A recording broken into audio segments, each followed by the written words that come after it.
Qui n'a pas passé de soirée devant ces films? Qui? Moi, ça m'intéresse pas du tout. Oh, Mathis, tu t'es pas fait des apparitions et tout gâché, bon. Je vous demanderai de vous en aller. Est-ce que les comédies romantiques, c'est définitivement du passé?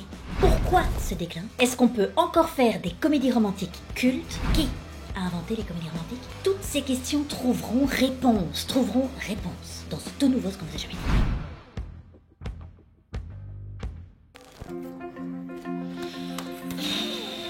Excusez-moi, vous avez l'air de galérer un peu, je peux vous aider? Ah, c'est juste la facturation de l'entreprise. C'est un vrai casse-tête. Vous avez déjà entendu parler d'Odoo? Odoo? Non, qu'est-ce que c'est? Ah bah c'est un logiciel de gestion tout en un qui vous aide à gérer les tâches quotidiennes de votre entreprise, la comptabilité, la facturation... C'est très précis, vous travaillez pour eux? Non, Vous êtes un malade? pas du tout. Donc vous travaillez pour eux. Mais non, c'est l'effet Odoo, ça. Avec l'application de facturation d'Odoo, créer une facture ne prend que quelques secondes. D'abord, vous identifiez votre client, ensuite, vous ajoutez les produits ou services concernés. Et tu peux aussi mettre à jour les quantités et sélectionner les modalités de facturation? Oui. Et tout ça en quelques clics? Ouais. Et une fois la facture créée, on peut l'envoyer directement par mail via l'application? Ouais. Et on peut suivre les paiements avec des statuts et des dates d'échéance, ainsi qu'envoyer des rappels automatiques. Oui. Mais donc Odoo simplifie ta facturation et le suivi de tes finances. Oui, et en plus, la première application Odoo est gratuite à vie, avec support et hébergement illimité. Puis, au fur et à mesure que votre entreprise grandira, vous pourrez rajouter d'autres applications, et c'est à partir de 2 que ça deviendra payant. Et comme du coup c'est toi qui m'as fait découvrir ça, c'est comme dans les films, on va se marier, on va avoir beaucoup d'enfants? Non, non, par contre. Pardon? Ça, c'est... Odoo rend la gestion d'entreprise aussi simple qu'une comédie romantique. Mais pour vos histoires de cœur, il faut un peu plus que ça. Les comédies romantiques. Les rom-coms, comme disent les Américains. Ce genre de film qui se définit très simplement. La love story entre les deux protagonistes doit être le centre de l'histoire. Si tu retires ça au film, il doit rien rester. Pretty Woman, tu retires l'histoire d'amour, il reste quoi? Un mec qui a peur d'aller sur un balcon. Ce que j'aimerais, c'est que vous descendiez de ce rebord. Vous me rendez nerveux. Je vous en prie, descendez. Ça vous rend nerveux? Et une reprise de Prince désastreuse. I know how to undress me. On ne va nulle part. Le sifflement, c'est à vie ou ça disparaît à un moment? Alors que cette histoire d'amour, pardon, mais elle est quand même incroyable. La prostituée et l'avocat d'affaires, écoutez. On dirait une fable de La Fontaine, mais qui a mal tourné. L'avocat sérieux comptait ses millions. La belle, quant à elle, avec ses bottes douteuses, jouait de ses talons. Aurait-elle succombé sans les belles robes et tout le pognon? Probablement que non. Ça va, on peut rire, c'est un de mes films préférés. Autre ingrédient de la comédie romantique, c'est qu'on doit rire. C'est impératif, comédie, c'est écrit.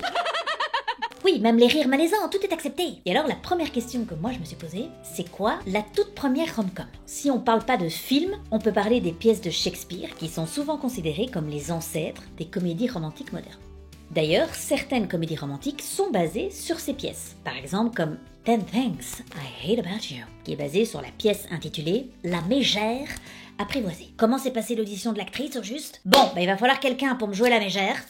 Qui se lance? I will. Ou alors elle avait pas du tout été mise au courant de l'adaptation, et pendant tout le tournage, la meuf était comme ça. J'ai pensé, elle a trouvé quelqu'un pour garder les chiens, et maintenant elle vient foutre la pagaille, cette nymphomane. De qui il parle là? Autre film inspiré d'une pièce de Shakespeare, She's the Man, inspiré de La Nuit des Rois. Il y a même la dernière rom-com en vue, la Anything But You. Oui, voilà, c'est Anyone But You, hein. C'est pas Anything But You. Je sais que vous n'aimez pas le film, enfin, respectez-le quand même. Eh bien, qui est aussi inspiré d'une pièce de Shakespeare qui s'appelle Beaucoup de bruit pour rien. Anything But You, quand même. Mais toujours pas, hein. Anyone But You, c'est pénible.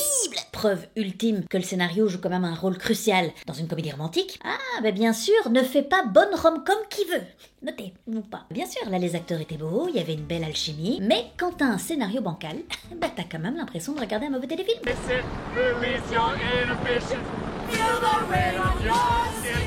Voilà, donc c'est vraiment mauvais. Je tiens quand même à préciser que dans la suite de la scène, ils termineront par chanter comme ça, les bras tendus ouverts, comme ça. Bah réflexe de génie quand t'es héliporté à plusieurs dizaines de mètres au-dessus de l'océan.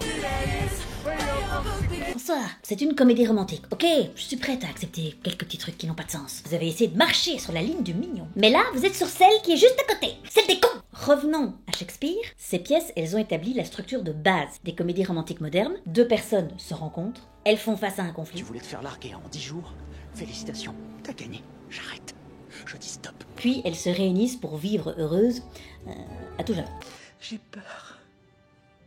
Moi aussi.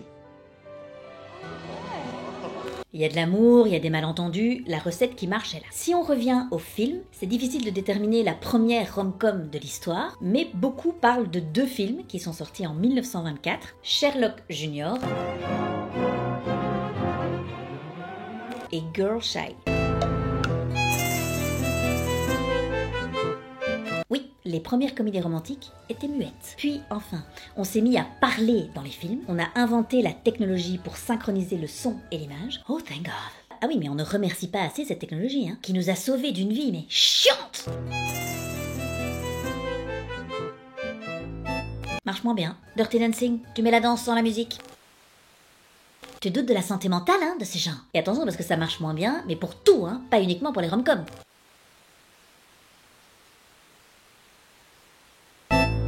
Qui veut de cette vie? Du coup, c'est bon, on parle dans les films, on est dans les années 30 et une forme précoce de comédie romantique voit le jour. On les appelle les comédies de mœurs. Les histoires, en gros, c'était une personne riche qui trouvait l'amour avec une personne qui ne l'était pas. Un exemple, New York, Miami.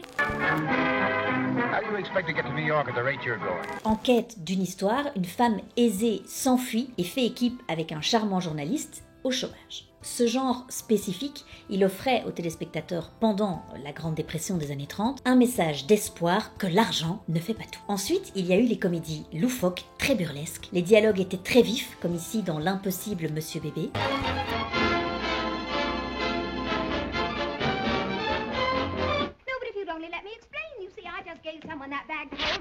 Et dans ce genre-ci, ce sont les femmes qui mènent l'intrigue. Des années 50 aux années 70, la comédie sexuelle a émergé. Elle se concentre sur les différences entre hommes et femmes, souvent à travers des conflits professionnels qui menaient à des romances inattendues. Des films comme Un pyjama pour deux. Oh, Linus. We're adults. You'll go to jail for this! Et La guerre des sexes. Ils vont venir illustrer cette époque qui est marquée par un débat croissant sur la sexualité féminine. La révolution sexuelle des années 60 a ensuite mené aux comédies romantiques radicales des années 70. Les comédies romantiques, elles ont évolué. On y retrouve des discussions beaucoup plus ouvertes sur le sexe et l'amour. Ces films plus récents, souvent cyniques, remettaient en question l'idée même du véritable amour. Ici, la fin heureuse, elle n'était pas essentielle. Des œuvres comme Annie Hall, par exemple, se focalisaient davantage sur le bonheur personnel. Relationship, I think, is like a shark. You know, it has to constantly move forward or it dies. Et l'idée que l'amour romantique ne résout pas tous les problèmes dans la vie. Les années 80, elles ont vu la naissance des comédies romantiques néo-traditionnelles qui privilégient la compatibilité entre les personnages, leur alchimie. Il y a des compromis qui doivent être faits dans le couple des deux côtés. Un bon exemple de ça, c'est le film Quand Harry rencontre Sally. Ce film, il est également important parce qu'il marque officiellement le début des rom-coms modernes. No man can be friends with a woman that he finds attractive. He always wants to have sex with her. So you're saying that a man can be friends with a woman he finds unattractive? Ce genre de rom-com a aussi introduit le concept du meet cute. Il s'agit de la première rencontre amusante ou inhabituelle entre les deux protagonistes qui devient souvent le point de départ de leur relation. Would you be my boyfriend for 5 minutes? What? I'm your producer. I like a woman on top. Les comédies romantiques ont toujours été un miroir de notre société. Que ce soit une histoire moderne, futuriste, Condamné, je dois le faire. Non! Si tu meurs, je meurs aussi! ou historique, Poet. I was a poet till now.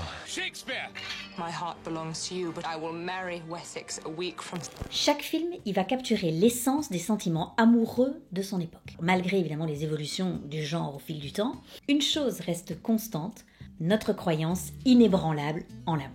Je veux vivre un conte de fées. Et là, ça dérape.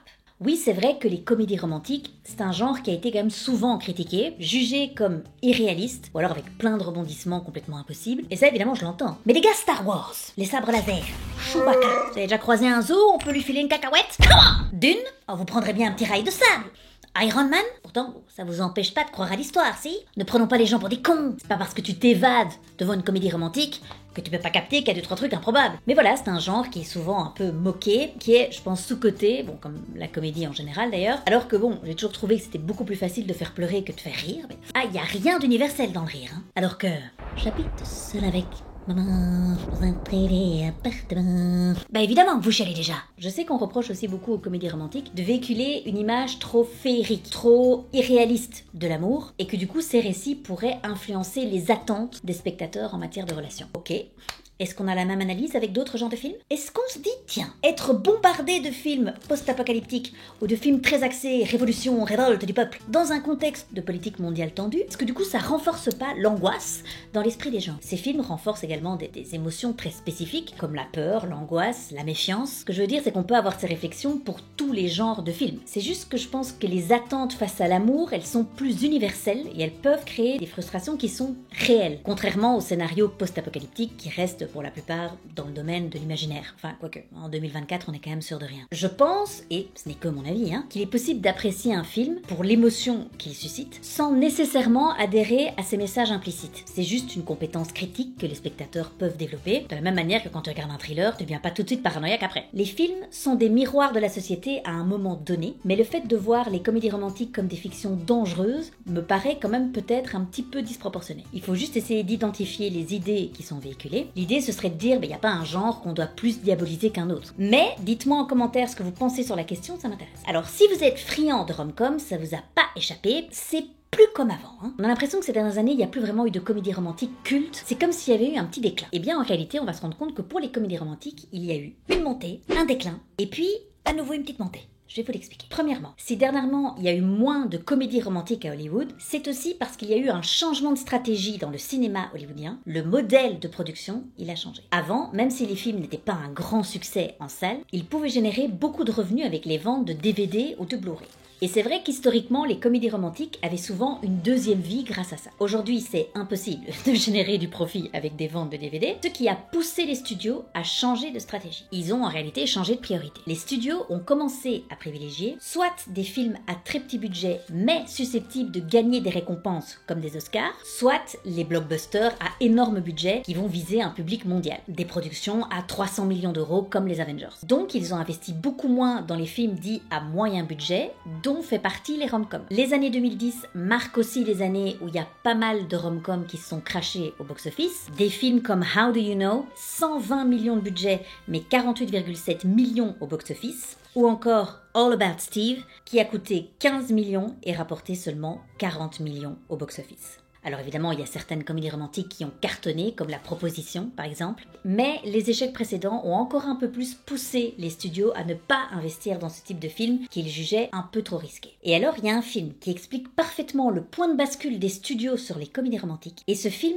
accrochez-vous bien, parce qu'en plus, il est jamais sorti. On est en 2011 et le mariage de Kate et William vient d'avoir lieu. C'est là qu'un scénario d'une comédie romantique à propos d'un mariage royal circule. Écrit par Scott Neustadter et Michael Weber, les hommes derrière la comédie romantique à succès 500 jours ensemble, il raconte l'histoire d'une jeune fille timide du Midwest américain qui voyage au Royaume-Uni et tombe amoureuse d'un prince. Pas de doute que ce pitch aurait fait des merveilles au box-office à l'époque, et en plus ils ont mis qui à la réalisation de ce projet? La réalisatrice queen des rom-coms, Nancy Meyers, la femme qui est derrière The Holiday, Ce que veulent les femmes, À nous quatre, It's Complicated, etc. Sa réputation n'est plus à faire, c'est la réalisatrice du genre la plus rentable de tous les temps. Le studio derrière ce film, c'est Sony. Le script est resté en développement pendant 2 ans pour finalement en 2013 être abandonné. Ils se sont pas mis d'accord sur le casting, mais surtout le studio de cinéma n'était apparemment pas disposé à investir un gros budget pour un film qui allait être une comédie romantique et qui allait s'adresser à un public féminin. Je veux pas de l'argent pour me faire taper sur la gueule. C'est évident, l'intérêt des studios a changé, ils veulent maintenant des films qui touchent tout le monde. La productrice de Nuit Blanche à Seattle et de Comment se faire larguer en 10 leçons dira à ce moment-là « Je ne vois plus d'intérêt pour les comédies romantiques de la part des studios ». C'est vrai que dans les années 90 et au début des années 2000, on était au contraire dans l'âge d'or des comédies romantiques avec des films qui ont été super rentables. On en parlait au début de la vidéo, mais Pretty Woman a été un film super rentable.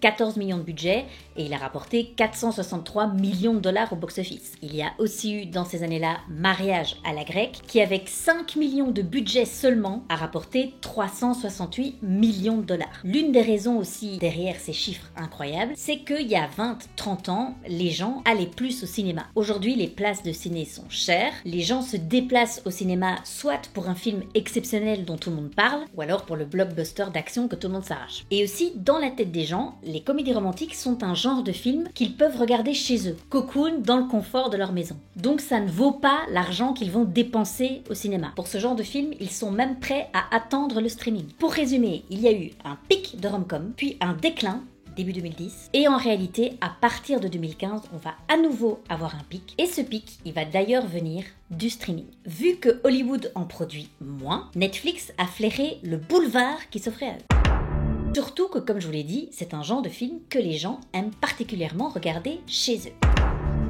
Ce genre de plateforme, ils ont évidemment aussi des datas incroyables sur les films qu'ils proposent. Et voyez bien que les vieilles comédies romantiques qu'ils avaient dans leur catalogue, eh bien les gens pouvaient les regarder même plusieurs fois sur un seul mois. Donc ils se sont dit, pourquoi pas produire nos propres comédies romantiques. Ils se sont donc mis à produire en masse des comédies et des comédies romantiques. Et même si certaines étaient très bien et très bien cotées, comme To All the Boys I've Loved Before, certaines personnes ont l'impression que les comédies romantiques sont de moins en moins qualitatives. Le dernier exemple en date, A Family Affair, avec Nicole Kidman et Zac Efron. Là où au cinéma on peut payer 15-16 € pour voir un film, sur Netflix ou sur les autres plateformes, on paye ce prix-là, mais pour une quasi-infinité de contenu. Ce qui signifie que tu peux être un peu moins regardant sur la qualité des films que tu produis, puisque le consommateur il sera moins énervé si le film est moyen, parce qu'il s'est pas déplacé et parce qu'il n'a pas payé autant qu'au cinéma. Mais il est vrai que si ta stratégie c'est de produire énormément de contenu, il est possible que la qualité de tes films s'en trouve impactée. Je pense que si les scénarios et l'originalité suivent, les comédies romantiques ont un bel avenir devant elles. C'est comme je disais au début, elles sont toujours une photo à l'instant T de notre société, donc il faut qu'elles s'adaptent aux valeurs actuelles, comme plus de diversité par exemple, mais tout en gardant cette petite touch de magie qui fait la particularité de ce genre. Dites-moi en commentaire quelle comédie romantique est votre préférée, je vous mettrai également en commentaire ma petite liste préférée, allez checker ça. Si la vidéo vous a plu, n'hésitez pas à liker, n'hésitez pas à commenter, et nous on se retrouve très vite pour de nouvelles aventures. À très vite, prenez soin de vous, ciao!